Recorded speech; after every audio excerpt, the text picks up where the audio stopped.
Captain stood on the bridge of his damaged frigate and watched his world die. The showed 50 enemy ships surrounding Threshold Station. Each one was 3 times larger than his own vessel. Each one carried enough firepower to destroy a planet. The swarm had come to the system 6 months ago. They arrived without warning and without mercy. They were a peaceful species. They had never built weapons of war. They believed in science and art and the beauty of the universe. That belief had not saved them. Remembered the first attack. He had been visiting his sister on the second colony world when the sky turned red. The ships descended like locusts. They did not want to conquer. They wanted to consume. Everything. Everyone.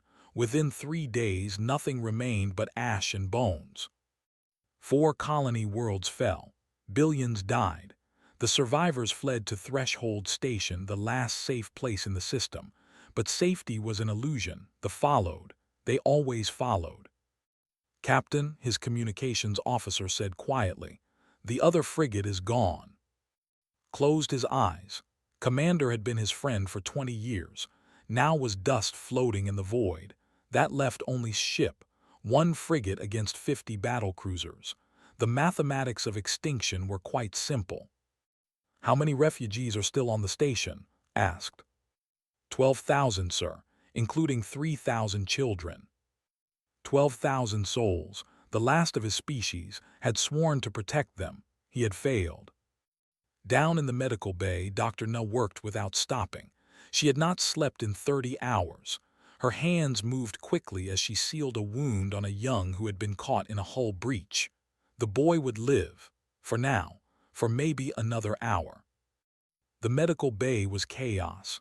Wounded covered every surface. Some lay on beds, others sat on the floor. Many would die before Na could reach them. She had run out of supplies 2 days ago. Now she used whatever she could find: spare parts, cleaning chemicals, prayer. "Doctor," a nurse called. "Another section just decompressed. 50 casualties incoming." Na felt something break inside her chest. Not her body, her spirit. She had nothing left to give these people. No medicine, no hope, no time. She looked at the young boy she had just saved. He stared back at her with large, frightened eyes. His family was dead. His world was dead. Soon he would join them. "It will be all right," Na lied. She was good at lying now. She had practiced many times today. Deep in the station's engineering core, Wu cursed in 3 different languages. The main reactor was failing. Life support was failing. The shields were at 8%. Everything was breaking at once, and he had no way to fix it all. Wu had been chief engineer for 15 years. He knew every pipe and wire in this station. He had designed half of them himself. Now he watched his life's work die piece by piece. "Seal sections 4 through 9, he ordered his team. "Vent them to space." His assistant stared at him in horror. "Sir, there are still people in those sections." "I know," Wu said. His voice was flat and dead. "But if we do not seal them, the entire station loses atmosphere in 10 minutes. We save 12,000 or we save no one. Choose." The assistant sealed the sections. Wu heard the emergency alarms through the walls. He heard them stop. 200 people had just died so that 12,000 could live for a few more minutes. It was the right choice. The only choice. Wu would carry their screams to his grave. On the bridge, Captain received the final transmission from the High Council. The Council had remained on the trying to organize a defense. They had failed. The planet was gone. The Council was gone. The government was gone. Only the message remained. "To any who hear this," the Council leader's voice said, we built cities of crystal that sang in the wind. We wrote poetry about the stars. We believed the universe was good and beautiful and kind. We were wrong. The universe is dark and full of monsters. We die now, but we die without regret. We lived with grace. We hope. We hope the galaxy will remember us with kindness." The message ended. Felt tears on his face. They had been good people. They deserved better than extinction. Everyone deserved better than extinction. "Sir," his tactical officer said, They are moving into attack formation. They will open fire in 47 minutes. 47 minutes. Less than an hour. Had hoped for more time. He had been foolish to hope. Send one final distress call, ordered. Broadcast on all frequencies. Tell them what happened here. Tell them they existed. Tell them we mattered. His communications officer worked the console. Sir, the nearest Allied fleet is 300 light-years away. They cannot possibly arrive in time. I know, said. Send it anyway. Someone should know. Someone should remember. The message transmitted into the void. It traveled through empty space at the speed of light. It would take years to reach anyone who cared. By then, Threshold Station would be a debris field. There would be a footnote in galactic history, a species that lived and died and was forgotten. Looked at the fleet. He could see their weapons charging. They would fire soon. It would be quick. That was the only mercy. He thought about his sister, about his friends, about the billions who had already died. He thought about the 12,000 refugees huddled in the station, praying for a miracle that would not come. No one was coming to save them. No one could. They were alone in the darkness, and the darkness was hungry. Captain straightened his uniform. He would die as he had lived, with dignity, with honor. If these were to be his last minutes, he would face them standing tall. All hands, he announced across the station. This is Captain. I know you are frightened. I am frightened too, but we have always been a people of grace and beauty. That does not change now. Stand with me. Stand together. We may die, but we die as ourselves. That is enough. The station fell silent. 12,000 people waited for the end. Above them, 50 battle cruisers prepared to fire. The countdown continued. 46 minutes, 45, 44. No help would come. No miracle would save them. They were wrong. Admiral stood in the observation deck of the UHSF Indomitable and stared at the stars. They looked different out here. Brighter, stranger, more dangerous. Humanity had only been traveling the stars for 40 years, and every journey still felt like a miracle. The Indomitable was Earth's warship. 2 kilometers of steel and fury, bristling with weapons that had never been tested in real combat. This was supposed to be a simple shakedown cruise. Travel to the edge of mapped space, test the systems, return home. Nothing complicated, nothing dangerous. Had served in Earth's Navy for 30 years. He had fought in the water wars. He had commanded ships in the asteroid belt conflicts. He had seen enough death to last a lifetime. He had hoped for a quiet mission. The universe had other plans. Admiral, Lieutenant Hay called from the bridge. We are picking up something strange. Left the observation deck and walked to the command center. Hay was young, brilliant, and had never seen real combat. She studied her console with intense focus, her fingers moving across the controls. What is it? Asked. A distress signal, very faint, coming from 300 light-years away. Hay adjusted the settings. It is a species called they are under attack. They say they are dying. Listen to the translation. A calm voice speaking of extinction. A people saying goodbye to the universe. It was the saddest thing he had ever heard. How many ships do they face? Asked. Hay worked the console. The signal mentions 50 enemy battlecruisers. The species is called the Swarm. Our database has limited information. They are described as extremely hostile, parasitic. They consume entire civilizations. How many ships do they have? The signal indicates they are down to 1 damaged frigate and a civilian station. Admiral, they have no chance. They are already dead. The bridge fell silent. Every officer understood what this meant. The Indomitable was 300 light-years from home. They were alone in uncharted space. They had no support, no backup, no reinforcements. How long would it take to reach them? Asked. Hay calculated quickly. With the experimental jump drive, 12 minutes, but sir, we are 1 ship against 50. The tactical computer gives us a 7% chance of survival. That is if everything goes perfectly. And we do not know these, they are not allies. They are not trade partners. They are just strangers. Nodded slowly. Hay was right, this was not Earth's fight. Humanity was new to the galactic stage. Most species looked at humans and saw primitives, violent, dangerous, untrustworthy. Few would help Earth if the situation was reversed. What does the rest of the galaxy think of the asked? Hay checked the database. They are described as peaceful, scientific, artistic. Most species consider them useful for research and culture, but not important enough to defend. There are no alliance treaties, no defense pacts. They are alone. So the galaxy is willing to let them die. Yes, sir. Walked to the main. He could see nothing but stars and darkness. Somewhere out there, 12,000 people waited to die. Children, families, people who had done nothing wrong except exist in a universe that did not care. Behind him, the bridge crew waited for his decision. They were good people, brave people, but they had families too. They had lives waiting for them back on Earth, had no right to ask them to die for strangers. Sergeant Bow entered the bridge. She commanded the Indomitable's 400 Marines. She was short, muscular, and had survived 3 boarding actions in the Belt Wars. Her soldiers would follow her into hell if she asked. Admiral Bow said, "My Marines are ready for whatever you decide."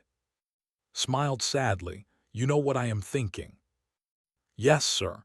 You are thinking about going to help people you have never met against an enemy that will probably kill us all. You are thinking it is stupid and crazy and against all tactical sense." Bow grinned. "You are thinking about doing it anyway. It is not your choice to make, Sergeant." "No, sir, but my Marines already voted. They want to go. They say if we hear someone screaming in the dark, we do not ask their name first. We just help." Looked at his crew. He saw the same determination on every face. These were not career soldiers seeking glory. These were ordinary people who had made an extraordinary choice. Lieutenant Hay said quietly, "Play the distress call again." The message filled the bridge. That calm voice describing extinction, that sad acceptance of death, that hope that someone, somewhere would remember them kindly. Thought about Earth's history, the wars, the genocides, the times when good people did nothing while others suffered. He thought about all the moments when help did not come, when the world watched and did nothing. Humanity had survived because a few people chose to fight when fighting seemed hopeless. Because some people believed that doing the right thing mattered more than doing the safe thing. "I joined Earth's Navy 40 years ago," said to his crew. "I swore an oath to protect humanity, but humanity is not just a species. It is an idea. The idea that we take care of each other. The idea that we do not abandon those who need help. If we let these people die without trying, then what are we? What does our oath mean?" He turned to face them all. "I cannot order you to do this. This is not our fight. These are not our people, but I am going. Anyone who wishes to stay behind may do so without shame. I will not think less of you." Nobody moved, nobody spoke, nobody left. Chief Engineer Me said, "Prepare the jump drive. Maximum power, set course for Threshold Station." Me's voice came over the intercom. "Drive charging now, Admiral. We will be ready in 5 minutes." Commander Sung addressed his fighter wing leader. "Prepare all strike craft for immediate launch. Full weapons load." "Already done, sir. My pilots are ready." Sat in his command chair. His hands were steady. His heart was calm. This might be the last decision he ever made. But it was the right decision. That was enough. "All hands," he announced across the ship. "This is Admiral. We have received a distress call from a dying species. They are 300 light-years from home. They face impossible odds. No one else is coming to help them, so we will. We may die doing this. Probably we will die doing this, but we will die as humans. We will die helping others. That is who we are. That is what we do. All stations report ready. Jump in 2 minutes." The Indomitable hummed with power. The experimental drive charged. Reality began to bend around the ship. 1 minute, me reported. Jump drive at maximum, all systems green. Thought about those 12,000 souls waiting for death. He thought about the moment they would see the Indomitable arrive. The moment they realized someone had heard their call. 30 seconds. The bridge lights flickered, space twisted, the stars began to scream. 10 seconds, drive ready, coordinates locked. Smiled. Then let us go remind the universe that humanity does not leave people behind. Engage. The Indomitable tore a hole through reality and jumped into the void. Captain watched the countdown reach 15 minutes. His hands gripped the armrests of his command chair. He wanted to look away from them but could not. 50 ships formed a perfect attack pattern around Threshold Station. They were taking their time, enjoying the fear. "Sir," his tactical officer said, "they are beginning primary bombardment." The first missiles struck the station's outer hull. Explosions rippled across sections that had been homes just hours ago. Heard screams through the intercom. He heard bulkheads collapsing. He heard people dying. "Return fire," ordered, knowing it was meaningless. His frigate had 3 working weapons left. They had thousands. His ship fired. 3 plasma bolts crossed the void and splashed harmlessly against enemy shields. They did not even bother to respond. They continued their steady bombardment of the station. In the medical bay, Dr. Nuff felt the station shake. The lights went out. Emergency power kicked in after 5 seconds. 5 seconds of total darkness while wounded people screamed in terror.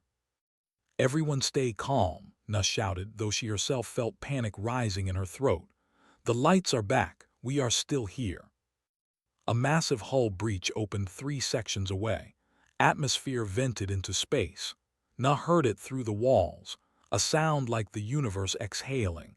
50 people gone in an instant. She held a young girl's hand. The child was crying. "I want my mother," the girl sobbed.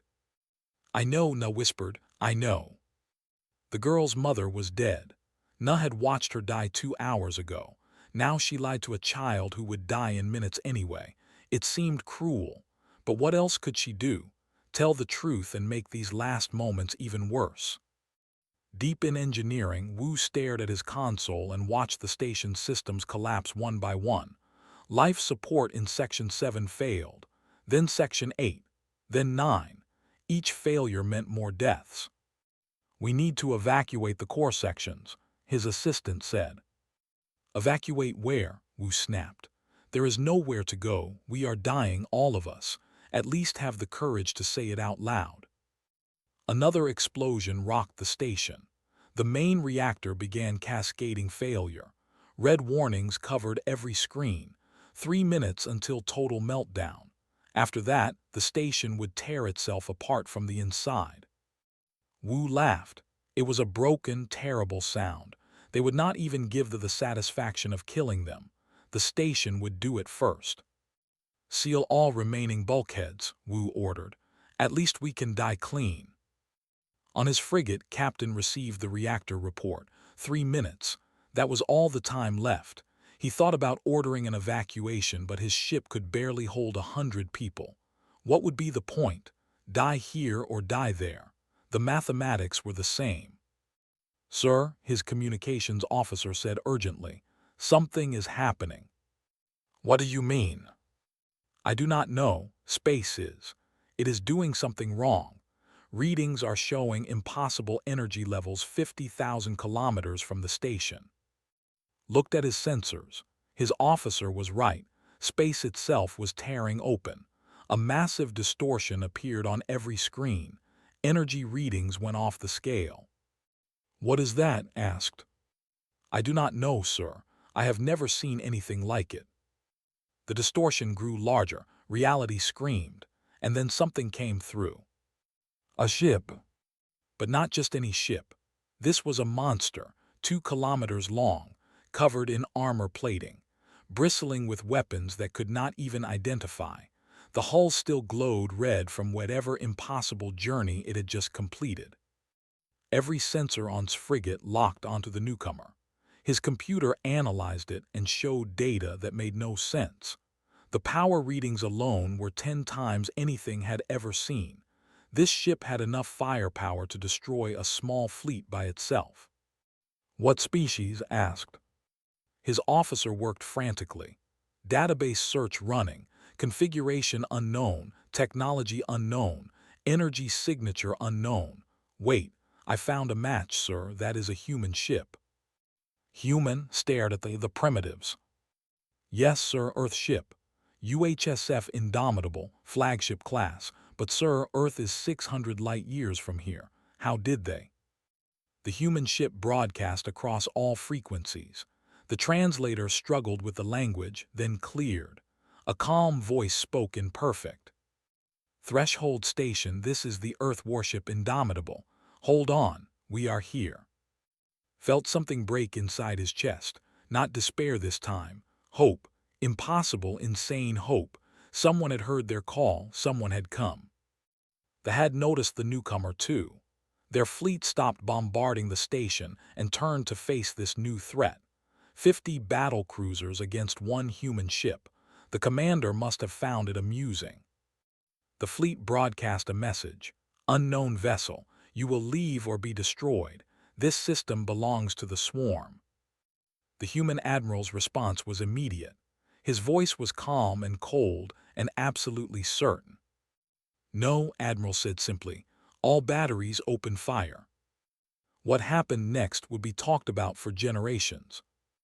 The Indomitable's main guns spoke, not with energy weapons or missiles, with metal. Solid slugs of tungsten accelerated to 30% the speed of light. Kinetic kill vehicles that hit with the force of small nuclear weapons. The first salvo caught 12 cruisers completely by surprise. One moment they existed. The next moment they were expanding clouds of superheated gas. 12 ships gone in 12 seconds. The returned fire. Hundreds of missiles and energy beams converged on the human ship. The Indomitable's shields flared bright blue. They held, barely. On the Indomitable's bridge, Lieutenant Hay worked her console frantically. Shields at 70%, multiple hits, armor holding. "Commander Sung," Admiral said, "launch all fighters." 60 small human craft exploded from the Indomitable's launch bays. They moved with incredible speed and aggression, diving straight into the formation. The point defense opened fire. 3 human fighters died immediately. The rest kept coming. Commander Sung led her squadron directly at a battle cruiser. Enemy fire filled the space around her. Her wingman exploded. She did not slow down. At the last possible second, she released her missiles and broke away. 6 fusion warheads struck the battlecruiser's bridge. The ship broke in half. "Good kill," Sung reported calmly. "All fighters weapons free. Show them what Earth can do." The human pilots flew like nothing they had ever seen. They did not retreat. They did not hesitate. They flew directly into enemy fire to deliver their weapons. Half of them died doing it. The other half killed twice their number. In Threshold Station's medical bay, Dr. Na heard the explosions outside. She ran to a viewport and stared in disbelief. A massive human warship was fighting the entire fleet. Alone, for them. "Why?" she whispered. "Why would they do this?" The young girl beside her looked up. "Because they are heroes," the child said simply. On Captain's bridge, his crew watched the battle in stunned silence. The human ship was taking incredible damage. Its shields flickered and failed. Armor burned away. Sections vented atmosphere. But it kept fighting. It positioned itself directly between Threshold Station and the fleet, using its own body as a shield. "They are dying for us," his tactical officer said. "They do not even know us and they are dying for us." The Indomitable's weapons continued firing. More ships died. But the human ship was bleeding. Power fluctuated. Weapons went offline. It could not last much longer. Then Admiral did something insane. All Marines to boarding pods, his voice broadcast across all frequencies. Sergeant Bow, you know what to do. 400 armored pods launched from the Indomitable. They screamed across space toward the fleet. Point defense fire destroyed dozens. The rest crashed directly through enemy hulls like bullets through paper. Inside the ships, Sergeant Bow and her Marines emerged from their pods. They carried kinetic rifles, plasma blades, and grenades. They fought with cold efficiency and absolute fury. They discovered something terrifying. Humans were very, very good at killing. Marine squads moved through enemy ships, destroying everything they found. They did not take prisoners. They did not show mercy. They were humanity unleashed, and it was beautiful and terrible. The commander watched his fleet die and made a choice. Survival. His remaining ships broke formation and jumped away, fleeing into deep space. 27 battlecruisers had been destroyed. 23 ran away. The swarm had been broken by one human ship and 400 Marines. The Indomitable, shields gone and hull scorched black, limped toward Threshold Station. It positioned itself between the station and the escape vector, daring the to come back.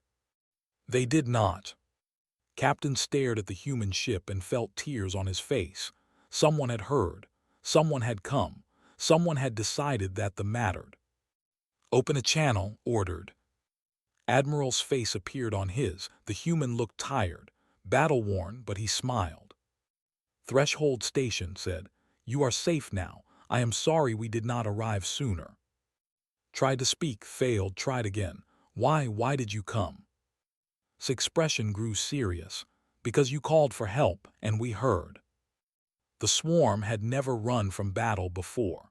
In 300 years of conquest, they had consumed 17 civilizations without ever retreating.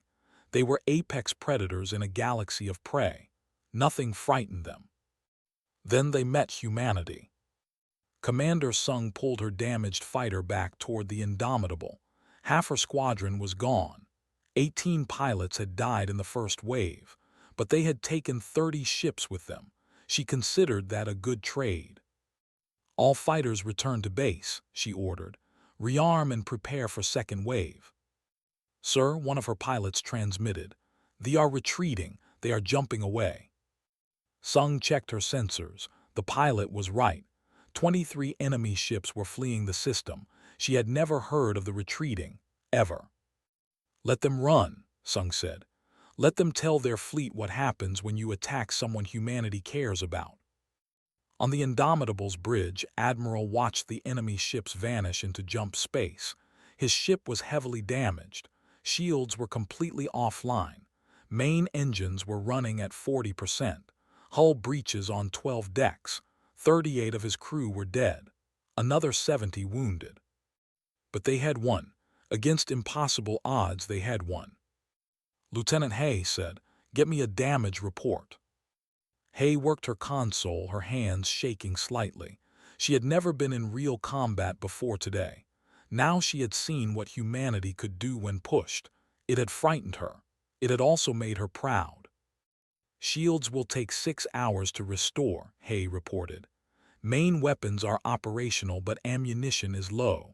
We used 70% of our kinetic rounds. Fusion warheads depleted. Armor is compromised in multiple sections. But, sir, we are alive. We should not be alive. How many Marines did we lose? Asked quietly. Boarding operations casualties are 43 dead, another 62 wounded. Sergeant Bow is requesting permission to return to the ship. Granted, bring them all home. The Marine boarding pods began returning. They carried not just Marines but also strange cargo, equipment, data cores, prisoners bound with metal restraints. The Marines had done more than fight. They had captured intelligence.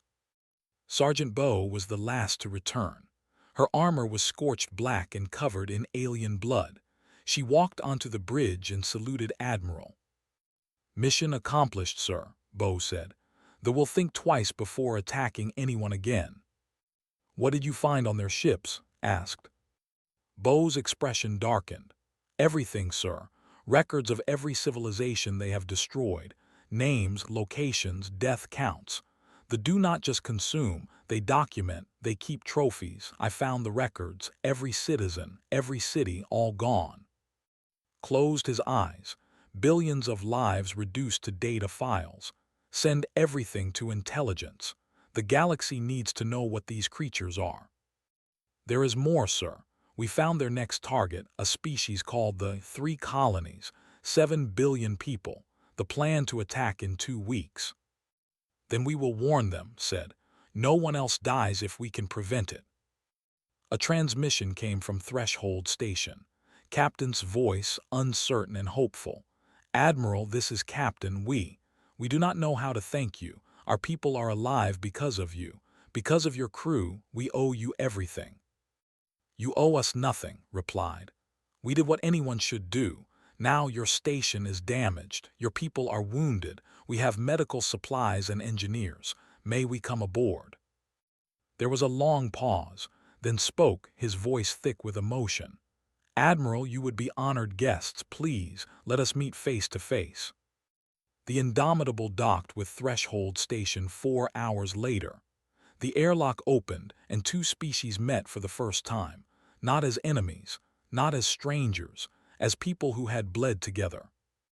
Admiral stepped through first. He was tall for a human, his uniform still bearing scorch marks from the battle. Behind him came Doctor, his chief medical officer, carrying cases of supplies. Captain waited on the other side. He was smaller than, his crystalline carapace reflecting the station lights. His people stood behind him, 12,000 refugees who had believed they would die today. The 2 commanders stared at each other, then did something his species rarely did with outsiders. He reached out his hand, copying the human gesture he had seen in databases. Took it without hesitation. Thank you, said simply. You are welcome, replied. Behind them, their people mixed. Human Marines helped engineers repair damaged sections. Doctor rushed to the medical bay where Dr. Na was still treating wounded. The 2 doctors could not speak the same language, but medicine was universal. They worked side by side, saving lives. Engineer Wu met Chief Engineer Mi in the station's engineering core. Mi was a short, efficient woman who looked at the damaged reactor and immediately started calculating solutions. Your reactor is based on antimatter containment, Mi observed. Impressive, but the magnetic fields are failing. Do you have backup coils? We used them all, Wu admitted. We have nothing left. Mi smiled. We do. The Indomitable uses fusion, not antimatter, but the principles are similar. We can adapt our coils to your systems. It will take time, but we can fix this. Wu stared at her. You would give us your own equipment. Of course. What good is survival if we do not help each other afterward? They worked together for 6 hours, combining and human technology in ways neither species had imagined possible. By the end, the station's reactor was not just functional but more efficient than before. In the medical bay, Dr. Na watched Doctor treat a wounded child with techniques Na had never seen. The human doctor worked with incredible gentleness, speaking softly even though the child could not understand the words. How did you learn to treat our species? Na asked through a translator. I did not, admitted. But biology is biology. Pain is pain. I treat the individual in front of me, not the species. Is that not what all doctors do? Na felt tears on her face. Yes, that is what we do. The 2 doctors worked through the night. When they finally stopped, 37 patients who would have died were stable. They looked at each other and smiled, exhausted and proud. Elsewhere on the station, human Marines helped distribute food supplies. Refugees touched the strange humans with wonder and gratitude. Children who had been crying with fear now laughed as friendly giants in armor played simple games with them. Sergeant Bo found herself surrounded by youngsters. They asked questions faster than the translator could keep up. One child, no more than 6 in Earth years, looked up at Bo with wide eyes. "Are you a warrior?" the child asked. "Yes," Bo said. "Did you kill the bad things?" "Yes." The child hugged Bo's armored leg. "Thank you for saving us." Bo knelt down. "We will always save you. That is what humans do." On the observation deck, Admiral and Captain stood together, looking at the stars. His remaining frigate and the damaged Indomitable floated nearby. Both ships bore terrible wounds, but both still flew. "I do not understand," said quietly. "We are strangers, different species, different worlds. Why did you risk everything for us?" Thought about how to answer. "My species has a long history of war.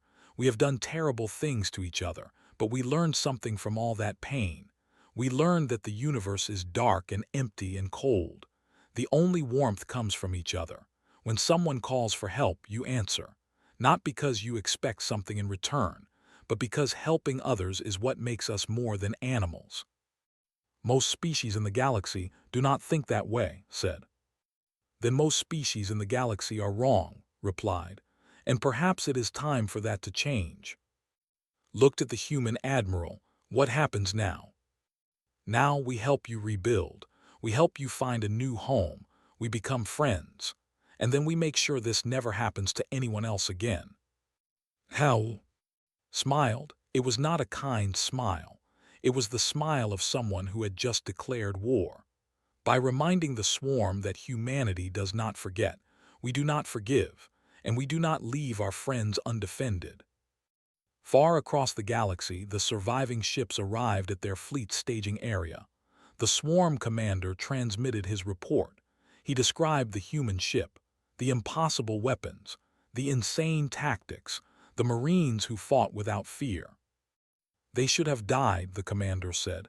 "One ship against 50, they should have died, but they did not. They won, and they made us run." The fleet master listened to the report. Then he did something unprecedented.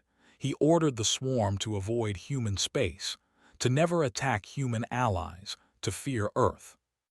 For the first time in 300 years, the swarm knew what it meant to be prey. And across the galaxy, other species heard what had happened at Threshold Station.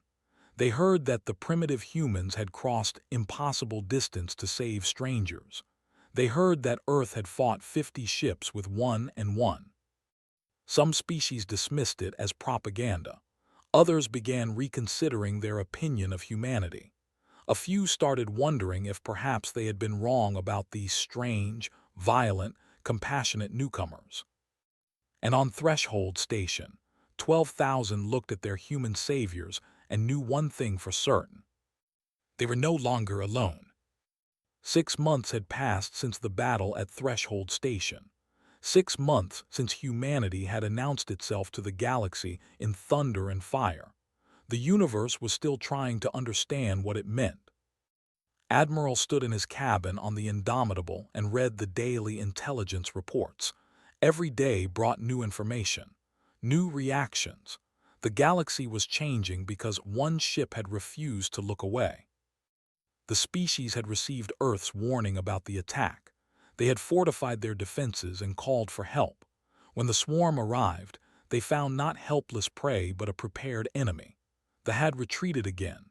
7 billion lives saved by information stolen from enemy ships by Sergeant Bo and her Marines. Other species were paying attention now. The Federation had opened diplomatic channels with Earth. The collective was requesting defense treaties. Even the proud empire, who had previously refused to acknowledge humanity's existence, had sent an ambassador. But the most important change was happening on Threshold Station. The station had been transformed. Human engineers had worked alongside designers to rebuild it into something new. No longer just a refugee camp. Now it was a symbol, a place where two species had bled together and chosen to stay together. Captain walked through the new commercial district. Crystal architecture mixed with human steel in ways that should not work but somehow did. He passed shops selling Earth food and art. He saw human children playing with youngsters, neither caring about the differences in their bodies. This was his life now, not a military commander anymore. Earth had offered him a position as humanity's liaison to the people. He had accepted. Someone needed to build the bridge between their worlds. He was honored to be that someone. Entered the medical center, where Dr. Na and Doctor ran a joint clinic. The two doctors had become close friends, sharing techniques and knowledge.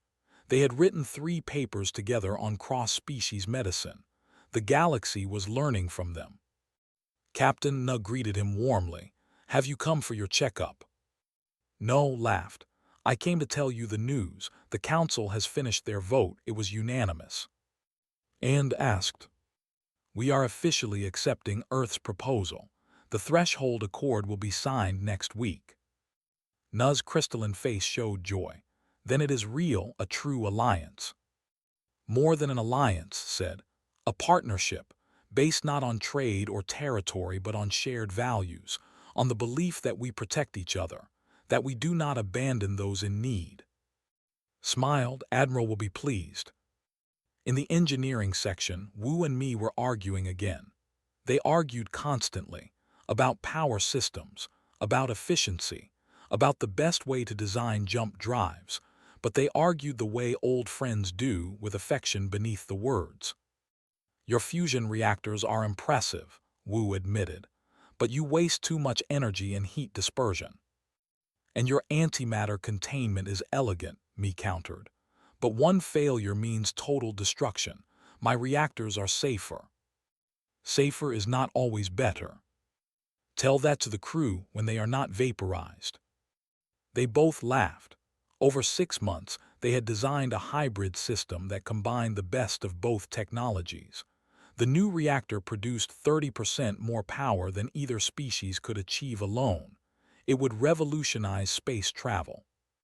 3 universities had already offered them positions. 2 human. 1, they had declined all 3. Their work was here on Threshold Station, building the future together. On the observation deck, a young child stood with her human friend, looking at the stars. The child was the same one who had asked Dr. Na about her mother 6 months ago. Her name was. She had been adopted by a human family whose own daughter had died in the Belt Wars. "Will we really have a new?" asked her adoptive sister. "Yes," said the human girl. "My dad says Earth is helping you find a planet, a good one, with oceans and forests. Will you come visit?" "Of course, we are sisters now. Sisters stay together." Looked at the stars. 6 months ago she had been certain she would die. She had lost everything, her birth family, her world, her future. Then humans had arrived and everything changed. Now she had a new family, a human mother and father who loved her, a sister who taught her human games, a future full of possibilities. Said quietly, "Why did your people save us, really?"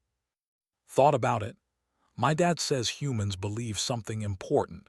He says the universe is big and empty and scary, but we do not have to be empty and scary too. We can be the ones who help, the ones who care. That is what makes us good. I want to be like that too." "Then you will be. It is not about being human, or it is about choosing to be good." Far below in the docking bay, Sergeant Bo supervised the loading of supplies. The Indomitable was preparing to depart. Their repairs were complete. Their mission was over. It was time to go home. Her Marines worked efficiently, but Bo could see the sadness in their movements. They were leaving friends behind. They had become more than allies. They had become family. "Sergeant," one of her Marines called, "the kids are here." Bo turned. 50 children stood at the bay entrance carrying handmade gifts. Drawings, crystals, small sculptures. They rushed forward, hugging the Marines who had saved their lives. "Do you have to go?" one child asked. "Yes," Bo said gently. "But we will come back, I promise, and you can visit Earth, see our cities, meet our people. This is not goodbye, this is just, see you later." The children gave their gifts. The Marines accepted them with tears in their eyes.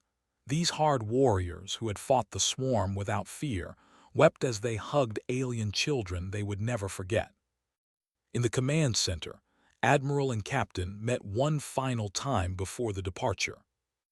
"I received word from Earth Command," said. "The Threshold Accord has been approved. Next week we sign the treaty, the first true alliance between humanity and another species. Based on what we built here," said, "on trust earned in battle." "Yes, but also on everything that came after, the rebuilding, the friendship, the choice to stay together when we could have walked away." Paused. "Captain, I have been authorized to offer you something.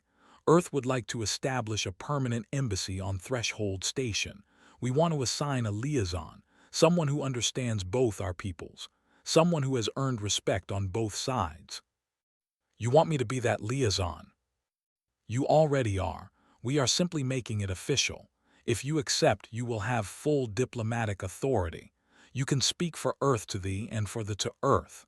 You will build the bridge between our worlds." Felt honored and overwhelmed. "I accept." They shook hands. The human gesture had become common on Threshold Station, a symbol of partnership. "There is one more thing," said. "Earth is establishing a new naval doctrine. From now on, every human fleet will have one primary mission before all others. If anyone calls for help, we answer. No matter the cost, no matter the distance. We will never again let the innocent die when we could save them. Because of what happened here. Because of what we learned here. That the right thing to do is often the hard thing, but we do it anyway." The signing ceremony took place 1 week later. Representatives from Earth and the people gathered in Threshold Station's new assembly hall. The building was designed by both species, a perfect blend of human strength and elegance. Admiral stood at the podium, his uniform crisp and formal. Beside him stood, wearing the ceremonial robes of a diplomat. Behind them their crews watched, human and together. "6 months ago," began, "my ship received a distress call. A species we had never met was dying. The logical choice was to do nothing. It was not our fight, not our problem, but humanity has never been good at logic when compassion is involved." Laughter rippled through the crowd, both species. "We came here expecting to die," continued. "We came anyway because it was right. What we found was not just people who needed saving. We found friends. We found partners. We found proof that the universe does not have to be dark and cruel. We can be better." He turned to, "Captain, will you speak for your people?" Stepped forward. "The believed we were alone. We believed the galaxy had forgotten us. We were wrong. Humanity heard our call and answered. They bled for us, died for us, saved us. Now we stand together not as separate species but as one people united by shared values." He held up a data pad. "This is the Threshold Accord. It says that Earth and the promise to defend each other, to help each other, to never abandon each other. But more than that, it says we will do the same for any species that needs help. We will be the light in the darkness. Together." Both leaders signed the document. The crowd erupted in cheers. Humans and hugged each other, celebrating the birth of something new. In the crowd, Dr. Nuss stood with Doctor. "We did it," Nuss said. "We built something that will last." "We built more than an alliance," replied. "We built hope." Sergeant Bo watched from the back, her Marines beside her. "Think the rest of the galaxy is paying attention?" one Marine asked. "Oh, they are watching," Bo said. "And they are learning that humanity does not abandon its friends. Anyone who threatens our allies now threatens Earth. That is going to change everything." Far across the galaxy, in council chambers and fleet headquarters, other species discussed the Threshold Accord. Some were nervous. Humanity was proving to be more powerful and more principled than anyone had expected. That combination made them unpredictable. Others were hopeful. Perhaps the galaxy could be different. Perhaps the strong did not have to prey on the weak. Perhaps there was another way. The swarm heard about the accord and quietly changed their expansion plans. They marked human space and territory as forbidden zones. It was the first time in their history they had voluntarily limited themselves. And on a small station orbiting a dying star, two species celebrated together.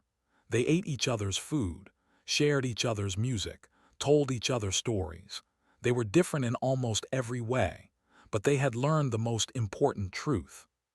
They were family now, and family protects family. Admiral stood on the Indomitable's bridge, preparing for departure.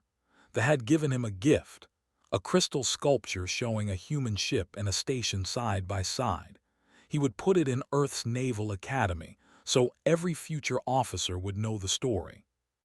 "Admiral," Lieutenant Hay said, "we have a transmission from Earth Command. They are asking when we will arrive home." "Tell them 2 weeks," said, "and tell them we are bringing friends." Behind the Indomitable, 3 ships formed up, an honor escort to Earth, the first vessels to ever visit human space. They would be welcomed as heroes. The ships engaged their drives and jumped together into the void, not as separate peoples anymore, as partners, as allies, as friends. And far ahead, in the darkness between stars, other distress calls waited, other species in need. But now they would not go unanswered, because humanity had learned what it meant to stand for something greater than themselves. They had learned that when someone screams in the dark, you do not ask who they are first. You just help. And as the news spread across the galaxy, carried by traders and travelers and refugees, a new saying emerged. In 100 different languages, it meant the same thing. When all hope is lost and the darkness closes in, listen for the thunder. The humans are coming.